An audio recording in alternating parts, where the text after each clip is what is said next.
হে আমার মা, হে আমার বেটি বোনেরা, তোমাদেরকে এবার দুটি শোনাবো। নবীর বিবি আয়েশা রাদিয়াল্লাহু তাআলা আনহা তিনি বলছেন, একটা ইহুদি মহিলা, মেয়েটা মুসলিম নয়, ইহুদি মেয়ে আমার কাছে এলো। কার কাছে? আয়েশার কাছে। এসে বললেন কবরের গল্প শুরু করলো। অনেকক্ষণ কবরের কথা বলার পর এই মেয়েটা আয়েশাকে বললেন, আয়েশা, আল্লাহ যেন তোমাকে কবরের আযাব থেকে মুক্তি দেয়। এটা বুখারীর হাদিস, এটা ইসলামের শুরুর ঘটনা। আম্মা জান আয়েশা অবাক হয়ে গিয়ে বললেন, আমার জানা ছিল না যে কবরেও আযাব হয়, আমি জানতাম না। এটা ইসলামের শুরুর ঘটনা। মেয়েটা বলে গেল, ইহুদি মেয়েটা, আয়েশা তোমাকে যেন আল্লাহ কবরের আযাব থেকে মুক্তি দেয়। আয়েশা বলেন, আমি অবাক হয়ে গেলাম, আমি তো জানি না। মেয়েটা চলে গেল। বিশ্ব নবী আমার ঘরে, আমার বাড়িতে এলো। আমি নবীকে বললাম, ইয়া রাসূলুল্লাহ, একটা ইহুদি মহিলা এসেছিলেন, অনেকক্ষণ কবরের কথা বলল, শেষের বেলায় বলে গেল, আয়েশা, আল্লাহ যেন আপনাকে কবরের আযাব থেকে মুক্তি দেয়। নবী গো, কবরে কি সত্যি সত্যি আযাব দেওয়া হবে? কবরে কি সত্যি সত্যি আযাব দেওয়া হবে? আল্লাহর নবী বলে, আয়েশা রে, আযাবুল কবর হাক্কুন, কবরের আযাব বড় সত্য রে আয়েশা। কবরে মানুষকে কঠিন সাজা দেওয়া হবে। ওই কবর থেকে তোমরা কবরের আযাব থেকে বাঁচার জন্য আল্লাহর কাছে দোয়া করো। আম্মা জান আয়েশা বলেন, এরপরে নবীজি যখনই নামাজ পড়তেন তখনই তিনি কবরের আযাব থেকে পানাহ চাইতেন, দোয়া করতেন, আল্লাহ তুমি কবরের আযাব দিও না। এজন্য মুসলমান, তোমরাও কবরের আযাব থেকে বাঁচার জন্য দোয়া করো। তোমরাও আল্লাহর কাছে দোয়া করো, আল্লাহ তুমি কবরের আযাব দিও না। সবাই বলেন, কবরের আযাব সত্য না মিথ্যা? এবার দেখি আমি দেখাতে পারছি কিনা। এটা অনেকটি ক্যামেরা লাগা আছে, ওপেন ক্যামেরা, আপনাকে জানাচ্ছি কথাটা। অনেকদিন আগেকার কথা বলছি, এটা মোটামুটি 15, 17, 18 বছর হবে। তখন আমরা তালবে ইলম ছিলাম, উস্তাজি ছিলাম, তারও বেশি হবে, তো কম হবে না। তো আমাদের গ্রামে একটা লোক মারা গেছিলেন জুমার দিন। লোকটা ভালো মন্দ বলছি না, তার ছেলেরা দেখলে খারাপ পাবে যে আমার বাপের কথা জালসাতে বলেছে। ইমাম সাহেব, তখন আমাদের কবরস্থান ছিল না। আপনাদের কবরস্থান আছে না কিনবেন? ও, আর একটু বড় করতে হবে, জায়গা কিনে 100 হবে। আচ্ছা, ঠিক আছে। তা আমাদের কবরস্থান ছিল না, বাড়িতে বাড়িতে মাটি হতো তখন। আপনাদের হয়তো এককালে ছিল এরকম, এখনো আছে না, বাড়িতে মাটি হচ্ছে। জি, তো শুনেন। এবার আমাদের মুলি সাহেব বললো, ভাই মাইয়াত আছে, জানাজা হবে, কেউ যাবেন না? জুমার পর জানাজা হলো, মাটি দিতে গেলাম। তখন আমরা তালবে ইলম ছিলাম।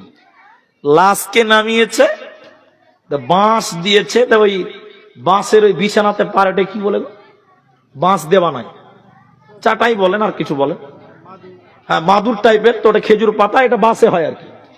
তো ওইটা দিয়েছে, এবার মাটি দিতে লাগলো। 2-1 জন মাটি দিয়েছে, কসম আল্লাহর, কবর মনে হচ্ছে ভূমিকম্প হচ্ছে, এত জোরে হিলছে। তো সব লোক বলছে, তাহলে ভূমিকম্প হচ্ছে নাকি? ডান দিক বা দিকে তাকিয়ে দেখছে, না, কোনো গাছ টাছ কিচ্ছু হিলে না, শুধু কবরটা হিলছে।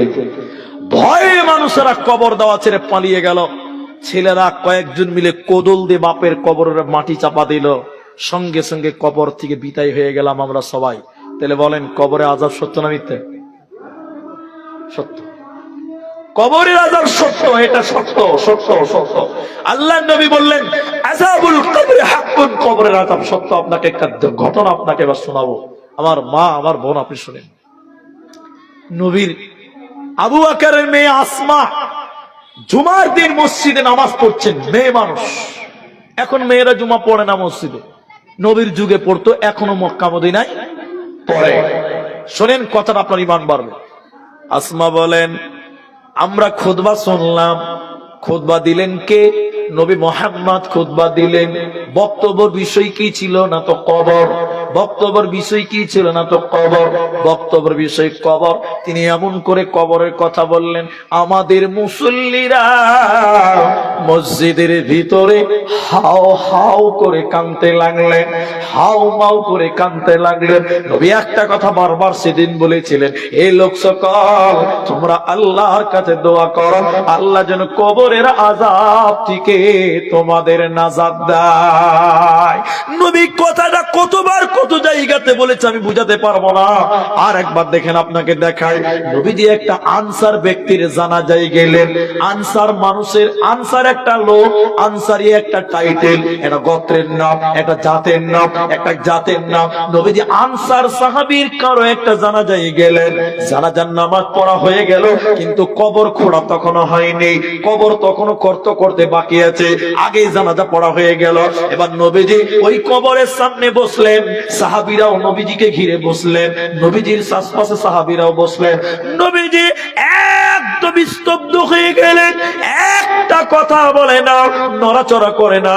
নবীর হাতে একটা কঞ্চি ছিল, কঞ্চি দিয়ে নবীজি মাটিতে এরকম দাগ টানছে। সাহাবীরা গোল করে বসে আছে। সাহাবী বলছেন, আমরা মানুষ না গাছ, পাখি বুঝতে পারবে না। মানে নড়াচড়া বন্ধ, কথাবার্তা বন্ধ, একরকম গাছের মতন আমরা দাঁড়িয়ে আছি। নবীজি দাগ টানছে মাটিতে, কোনো কথা বলে না। অনেকক্ষণ পর নবীজি মাথা উঁচু করে বললেন, লোক সকল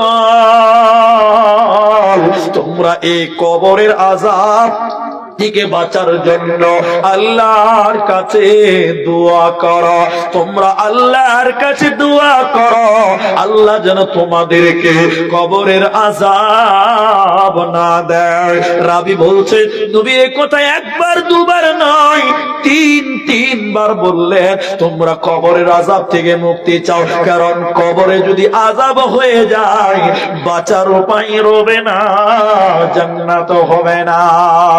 এই জন্য উসমান গনি খলিফাতুল মুসলিমিন উসমান যখনই কবরের সামনে যেতেন, যখনই কবরের সামনে দাঁড়াতেন, অঝর নয়নে কাঁদতেন। উসমানের চোখ দিয়ে পানি পড়তে পড়তে দাড়ি পর্যন্ত ভিজে যেতেন, এত কবরের সামনে গিয়ে কাঁদতেন।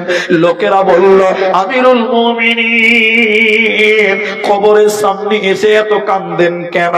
আপনি জাহান্নামের কথা শুনিয়ে এত কাঁদেন না, পুলসিরাতের কথা শুনিয়ে এত কাঁদেন না, কিন্তু কবরের সামনে এত কাঁদেন কেন? আবু বকর, ওমর, উসমান সেদিন বলেছিলেন, লোক সকল শুনে নাও, জাহান্নাম তো অনেক পরে, পুলসিরাত তো অনেক পরে, কিয়ামত অনেক পরে, তার অনেক আগে আমাকে এই কবরে বাঁচতে হবে। যদি কবরে ধরা পড়ে যায় আর কিয়ামতের দিন বাঁচতে পারবো না। আখিরাতের প্রথম মঞ্জিল হলো কবর। ওতে মুসলমান, ওই কবরের জন্য তোমরা তৈরি হয়ে যাও, ওই কবরের জন্য তোমরা প্রিপারেশন নাও, এরই নাম কবর। এবার আরেকটা কথা আপনাকে বলছি। এতক্ষণ বললাম কবরের প্রশ্ন তিনটা, কটা বলেছি বলেন তো? এখন বলছি কবরের প্রশ্ন চারটা। একবার বলেন, সবাই বলেন, কবর প্রশ্ন কটা? এরা বলে না যে একবার তাকবীর দেন, নারে তাকবীর, আল্লাহু আকবার। কবরের প্রশ্ন চারটা। এতক্ষণ তিনটা করে একদম সোয়া ঘন্টা পার করে দিলাম, প্রায় 1.5 ঘন্টা আশপাশ। এখন আপনাকে আমি বলছি, দেখেন কবরের প্রশ্ন হবে চারটা। কোথায় আছে দেখেন, আপনাকে বলি। সাহাবী বারা ইবনে আজিব রাদিয়াল্লাহু তাআলা আনহু, তিনি হাদিসের রাওয়ী, তিনি বলছেন, আচ্ছা কবরে যেটা নামানো হয় ওটা আত্মা না দেহ? দেহ। ওটার কোনো মূল্য নাই, আসল মূল্য আত্মার, ওটা আগে আল্লাহর কাছে জমা আছে, আজরাইল চলে গেছে। নবী বললেন, বারা ইবনে আজিব তিনি রাবী, তিনি বলেন বিশ্ব নবী বলেছেন, যখন কবরে কোন দেহকে রাখা হয়, এখানে দেহ বলা হয়েছে, আত্মা বলেনি, তখন আল্লাহ তাআলা ওর আত্মাটা ওর ভিতরে ভরে দেয়। কেন? যে মালাকুল মউত আগে আত্মা আল্লাহর কাছে নিয়ে গেছে। আত্মা আছে কার কাছে? আল্লাহর কাছে, ওর ভিতরে ভরে দেয়। ফেরেশতারা এসে একটা কথা বলেন, এদিকে দেখেন, তিনটা বলবেন, এখানে একটাই দুটা বলবে। তোমাদের মাঝে একজন রসুল এসেছিলেন, রসুল নবীর প্রশ্ন আবার আসছে, তিনি কে, তার পরিচয় বলো। তখন ভালো মানুষেরা বলবেন, ভালো আত্মা বলবেন নবী মুহাম্মদুর রাসূলুল্লাহ সাল্লাল্লাহু আলাইহি ওয়াসাল্লাম। এটা যখন বলা হয়ে যাবে তখন আরেকটা প্রশ্ন করবে, এটা 4 নাম্বার প্রশ্নটা। আচ্ছা তাই, তা তুমি কি করে জানলে? কারণও বলতে হবে। তুমি কি করে জানলে ওটা নবী মুহাম্মদ? কারণ বলো। তখন কারণ দিবে দুটি, এভাবে, আল্লাহর কোরআন ঘেটে দেখেছিলাম, জেনেছিলাম, বিশ্বাস করে তাকে মেনেছিলাম, এইভাবে বলবেন। আল্লাহর কোরআন ঘেটে জেনেছিলাম, বিশ্বাস করেছিলাম, মেনেছিলাম, এইভাবে উত্তর দেবেন। তাহলে যখনই বলবেন নবী মুহাম্মদ, বলবে কি করে জানলে, উত্তর দেবেন। যখন আপনার এইভাবে উত্তর দেওয়া হয়ে যাবে, আসমান থেকে আল্লাহ ডেকে ডেকে ফেরেশতাদেরকে বলবেন, আমার বান্দা যা বলেছে ঠিক বলেছে, সত্য বলেছে, যা বলেছে ঠিক বলেছে, সত্য বলেছে। তখন আল্লাহ ফেরেশতাদেরকে বলবে, এই ব্যক্তির কবরে তুমি জান্নাতের বিছানা বিছিয়ে দাও। বলুন সুবহানাল্লাহ। যেই জান্নাতের বিছানা বিছানা হবে, আল্লাহ এবার বলবেন, ফেরেশতারা এই ব্যক্তির পরনে জান্নাতের পোশাক পরিয়ে দাও। সঙ্গে সঙ্গে জান্নাতের পোশাক পরিয়ে দেওয়া হবে। আর আল্লাহ বলবেন, আমার এই বান্দার কবরে জান্নাতের গেটটা খুলে দাও। সে চোখ দিয়ে নিজের জান্নাতকে দেখতে পাবে, নিয়ামত গুলো স্বয়ং চোখে দেখবে, এটাও দেখা হয়ে যাবে। এরপরে এই লোকের কাছে একজন লোক আসবেন। লোকটা কেমন? কালো, মোচা, ঠোঁট মোটা না। জান্নাতে হুরের কথা আপনারা কোরআনে শুনেছেন, বক্তব্যতে শুনেছেন। জান্নাতে হুরের মতন চেহারা, তার শরীরে সুগন্ধ থাকবে, আতর, সেন, নিষ্কাম্বরা। এরকম একটা লোক আসবে, এসে কি বলবে? সুসংবাদ, সুসংবাদ গ্রহণ করো, আল্লাহর বান্দা সুসংবাদ, যে মারা গেছে কবরে মাইয়া। তুই বলবে, বারে এত সুন্দর দেখতে, আবার বলছে সুসংবাদ, কিসের সুসংবাদ জি, তুমি কে? তখন তিনি বলবেন,